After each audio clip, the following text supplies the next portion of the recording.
ପ୍ରେମ, ଭକ୍ତି ଓ କାବ୍ୟର ଅନନ୍ୟ ସ୍ରଷ୍ଟା ଥିଲେ ଅଭିମନ୍ୟୁ ସାମନ୍ତ ସିଂହାର। ପ୍ରେମ, ଭକ୍ତି ଓ କାବ୍ୟର ଅନନ୍ୟ ସ୍ରଷ୍ଟା ଥିଲେ ଅଭିମନ୍ୟୁ ସାମନ୍ତ ସିଂହାର ବୋଲି ସଚ୍ଚିଦାନନ୍ଦ ସ୍ମୃତି ସଂସଦର ପ୍ରାଚୀନ ସାହିତ୍ୟ ଚର୍ଚ୍ଚା କାର୍ଯ୍ୟକ୍ରମରେ ବକ୍ତାମାନେ ଯୋଗ ଦେଇ ଉପରୋକ୍ତ ମନ୍ତବ୍ୟ ଦେଇଛନ୍ତି।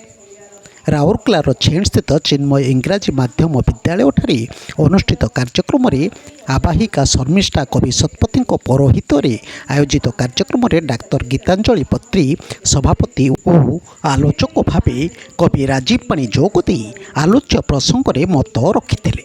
ଆଲୋଚକ ଶ୍ରୀ ପାଣି ଏହି ଅବସରରେ କହିଲେ ଯେ ସାହିତ୍ୟ ଜାତୀୟ ଜୀବନର ସଞ୍ଜୀବନୀ।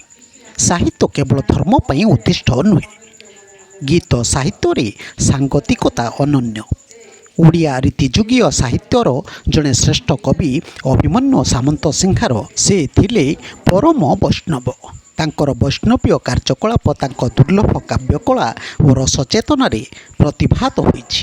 କବିଙ୍କ ବିଦଗ୍ଧ ଚିନ୍ତାମଣି ଏକ ସରସ ସୁନ୍ଦର ସୁମନୋହର କାବ୍ୟ।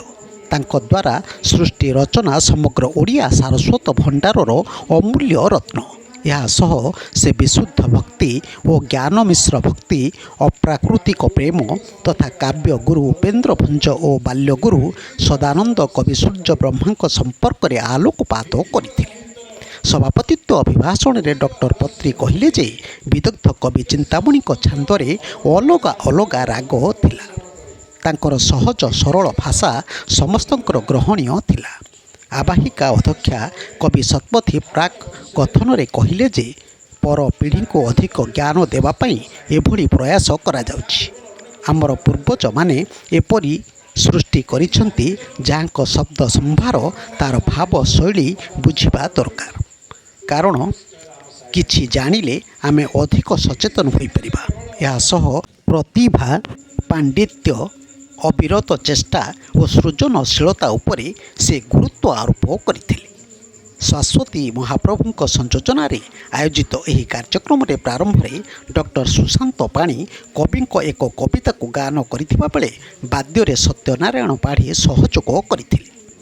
କାର୍ଯ୍ୟକ୍ରମ ପରିଚାଳନାରେ ସଙ୍ଗୀତା ପାଣି ଓ ଅନ୍ୟମାନେ ସହଯୋଗ କରିଥିଲେ। ଏହି କାର୍ଯ୍ୟକ୍ରମରେ ସହରର ବହୁ ବିଶିଷ୍ଟ ବ୍ୟକ୍ତି, ବୁଦ୍ଧିଜୀବୀ, କବି, ସାହିତ୍ୟିକ ଯୋଗ ଦେଇଥିଲେ।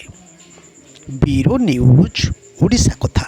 ଓଡ଼ିଶା କଥା ୟୁଟ୍ୟୁବ୍ ଚ୍ୟାନେଲଟିକୁ ଆପଣମାନେ ଦେଖୁଛନ୍ତି। ମତାମତ ଦିଅନ୍ତୁ, ଲାଇକ୍ କରନ୍ତୁ, ସବସ୍କ୍ରାଇବ୍ କରନ୍ତୁ ଓ ସେୟାର ମଧ୍ୟ କରନ୍ତୁ।